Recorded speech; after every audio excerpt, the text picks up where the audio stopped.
बिस्मिल्लाहिर्रहमानिर्रहीम। अस्सलाम वालेकुम। उम्मीद है आप सब ठीक होंगे। अल्लाह पाक आप सबको अपने हिफ्ज़ अमान में रखे, आमीन।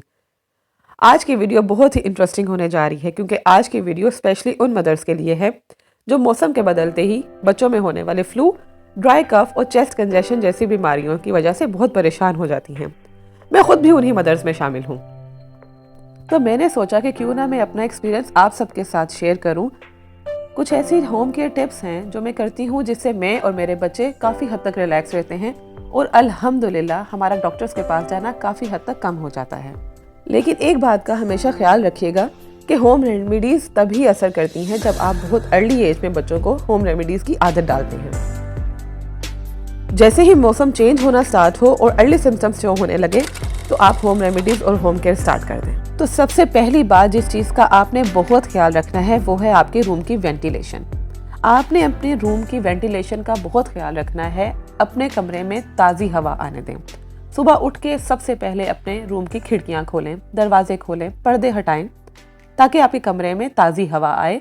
रात को जब हम सोए होते हैं तो हमारे कमरे की ऑक्सीजन कम हो जाती है जिसकी वजह से काफ़ी बीमारियां पैदा होने का खदशा होता है। तो जब आपके कमरे में ताज़ी हवा आएगी, धूप आएगी, सूरज की रोशनी आएगी तो आपके कमरे से जर्म्स भी ख़त्म होंगे, फ्रेश एयर आएगी और आप काफ़ी बीमारियों से महफूज रहेंगे। मैंने अक्सर ये चीज़ ऑब्जर्व की है कि हमारे माइंड में ये बात होती है कि जैसे ही मौसम बदलता है हम अपने रूम की खिड़कियां दरवाजे बंद कर देते हैं ये सोच के कि ठंडी हवा आएगी और बच्चे बीमार हो जाएंगे। ऐसा नहीं होता। बच्चों के लिए फ्रेश एयर बहुत ज़रूरी है। अच्छा, ये कुछ चीज़ें मैंने अपने पास रखी होती हैं जो मैं सारी सर्दी में इस्तेमाल करती हूँ। सबसे पहले ये नेबुलाइज़र है। ये ज़्यादातर मैं अपने छोटे बेटे के लिए इस्तेमाल करती हूँ। जब भी मुझे फ़ील होता है कि इसको फ्लू हो रहा है या खांसी शुरू हो रही है तो मैं इसको नेबुलाइज़ कर लेती हूँ। स्टार्टिंग सिम्टम्स में जस्ट NaCl सोल्यूशन एक मिलता है मेडिकल स्टोर से, जिसे नमक वाला पानी भी हम कह सकते हैं, वो ऐड करके इसको मैं नेबुलाइज़ कर लेती हूँ। लेकिन अगर मुझे ऐसा फ़ील हो कि थोड़ी ज़्यादा तबीयत ख़राब हो रही है, साथ इसने वॉमिट करना शुरू कर दी है, तो एक मेडिसिन होती है वो NaCl सोल्यूशन में ऐड करके इसको नेबुलाइज़ कर लेती हूँ 1 से 2 दिन में 2 दफ़ा। तो अल्हम्दुलिल्लाह ये जल्दी रिकवर कर जाता है। लेकिन ये सब होम केयर टिप्स और होम केयर रेमेडीज़ आपने 1 साल से कम उम्र के बच्चे के लिए इस्तेमाल खुद से नहीं करनी। जब भी 1 साल से कम उम्र का बच्चा बीमार होने लगे आप उसको फ़ौरन डॉक्टर के पास लेके जाएं। अपने डॉक्टर से लाजमी इन टच रहें और जिस तरह से डॉक्टर्स आपको सुजेस्ट करें आप उसी तरह से करें। अच्छा, ये संक्शन पंप है जो कि मैंने मेडिकल स्टोर से 200-250 रुपये का ख़रीदा था और ये बहुत काम की चीज़ है। बच्चे के नोज़ में जो म्यूकस इकट्ठा हो जाता है जिसे हम रेशा भी कहते हैं वो इस संक्शन पंप से बहुत आसानी से निकल आता है। जस्ट इस पंप को प्रेस करती हूँ और बच्चे के नोज़ में इसकी टिप रखती हूँ, बहुत आगे तक नहीं रखती। उसके बाद आहिस्ता आहिस्ता इसको रिलीज़ करती हूँ। जितना भी नाक में म्यूकस होता है वो इस पंप में आ जाता है। स्पेशली रात को सोने से पहले मैं लाजमी बच्चों का नोज़ क्लीन कर देती हूँ जब उन्हें फ्लू होता है। उससे बच्चों की ब्रीथिंग ईजी हो जाती है और बच्चे आराम से सो जाते हैं। लिटा के संक्शन पंप यूज़ करना है। बच्चे को लिटा लें, सर उसका ऊंचा रखें और बहुत आराम से संक्शन पंप यूज़ करें, कोई टेंशन नहीं होती। ये स्टीमर है और ये स्टीमर होने के साथ साथ एज अ ह्यूमिडिफायर का काम भी करता है। ड्राई कफ या खुश्क खांसी की एक मेन वजह मौसम का खुश्क होना और हवा से नमी का कम हो जाना है। और ह्यूमिडिफायर का क्या काम होता है कि वो हवा की नमी को बरकरार रखते हैं। जब हवा में मॉइस्चर ठीक होगा तो बच्चों की खांसी में भी कमी आती है। इसीलिए मैं इस स्टीमर को एज अ स्टीमर तो यूज़ करती ही हूँ लेकिन एज अ ह्यूमिडिफायर भी यूज़ कर लेती हूँ। वो किस तरीके से मैं आपको बताती हूँ। इस स्टीमर का एक और बहुत बड़ा फ़ायदा ये है कि बच्चों के अलावा बड़े भी बहुत आसानी से इससे स्टीम ले सकते हैं। सर्दियों के मौसम में जब भी 2.5 साल से कम उम्र के बच्चे को फ्लू या खांसी होती है तो उनको साथ ही वॉमिटिंग भी लाजमी स्टार्ट हो जाती है। मेरा तो यही एक्सपीरियंस रहा है। आपका क्या है आप भी बताइएगा। और ये वॉमिटिंग स्पेशली होती भी रात में है जो कि बहुत परेशानी का बाइस बनती है। तो इस परेशानी से बचने के लिए मेरी जो रूटीन है वो ये है कि मैं काफ़ी चीज़ें अपनी साइड टेबल में रखती हूँ और सिर्फ ये रात में नहीं, तकरीबन पूरी सर्दी मेरी यही रूटीन रहती है। मेरी ड्रॉर्स में ये सारी चीज़ें इसी तरह से रहती हैं। अच्छा, ये बिब्स हैं जो कि मेरे लिए ऐसे सिचुएशन में बहुत काम आते हैं। इन बिब्स के पीछे प्लास्टिक लगा होता है, बीच में लाइट सा फोम होता है और बाहर की तरफ कपड़ा होता है। जो भी छोटे बच्चे वाली मदर्स हैं उनको इसके बारे में पता होगा। मैं इसको किस तरह से यूज़ करती हूँ कि जब भी बच्चे को वॉमिट की शिकायत हो रही होती है, वो तबीयत उसकी ठीक नहीं होती है, तो मैं ये बिब रात में स्पेशली उसको लगा देती हूँ। और जब भी वो वॉमिट करता है तो उसके कपड़े बच जाते हैं। रात को ठंड भी होती है और बच्चे के कपड़े एकदम से चेंज करने नहीं पड़ते हैं। दूसरा, ये डिस्पोजेबल शीट्स मैंने अपने ड्रॉर में रखी होती हैं।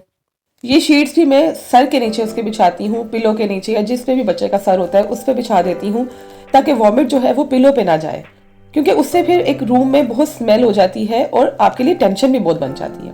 एक ड्रेस मैंने उसका लाजमी ड्रॉर में रखा होता है। अच्छा, आप इन डिस्पोजेबल शीट्स की जगह अगर यूज़ करना चाहें तो डायपर चेंजिंग मैट्स भी यूज़ कर सकते हैं, लेकिन वो वाले मैट्स हों जिसके नीचे प्लास्टिक लगा हुआ होता है। बाकी ये थोड़ी बहुत मेडिकेशन तो हर घर में चलती है। मेरे घर में कालपुल और रिजिक्स जो है वो ख़त्म में नहीं होने देती। अब मैं आपको स्टीमर यूज़ करने का तरीका बताती हूँ। दूसरी साइड टेबल पे सर्दियों में स्टीमर आ जाता है। सबसे पहले जो भी टेबल पे चीज़ें होती हैं मैं खाली कर देती हूँ। स्टीमर में पानी फिल करना होता है और पानी वो फिल होता है जो हम पीने के लिए इस्तेमाल करते हैं। पीने वाला साफ़ पानी स्टीमर में जाता है। ह्यूमिडिफायर हो, स्टीमर हो या कोई भी इस तरह की मशीन होती है उसमें हम साफ़ पानी ही इस्तेमाल करते हैं। अच्छा, ये जो ब्लू कलर का आपको पार्ट नज़र आ रहा है ये इसकी मेन मशीनरी है। ये देखें, मैं आपको खोल के दिखाती हूँ। ये इस तरह से ये इसकी मशीन है और बाकी ये इसका प्लास्टिक का बोल है जिसमें हम पानी फिल कर लेंगे। तकरीबन 2 बॉटल्स के करीब पानी में इसमें डाल लेती हूँ। स्टीम बच्चों के लिए बहुत ज़रूरी है।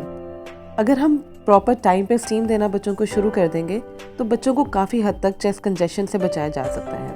प्रॉपर स्टीम देने से बच्चों का रेशा पिघलता है और पिघलने के बाद स्टूल के रास्ते बाहर आ जाता है, जिसकी वजह से रेशा जमता नहीं है और बच्चे चेस्ट कंजेशन से बचे रहते हैं।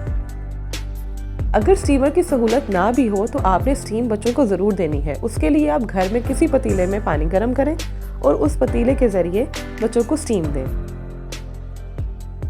और हाँ, पानी गर्म करते हुए उसमें नमक ज़रूर शामिल करें। स्टीमर में पानी डालने के बाद इसको अच्छी तरह से बंद करके पीछे से स्विच ऑन कर देती हूँ। जैसे ही स्विच ऑन करेंगे तो इसमें से स्टीम बन के निकलना शुरू हो जाती है।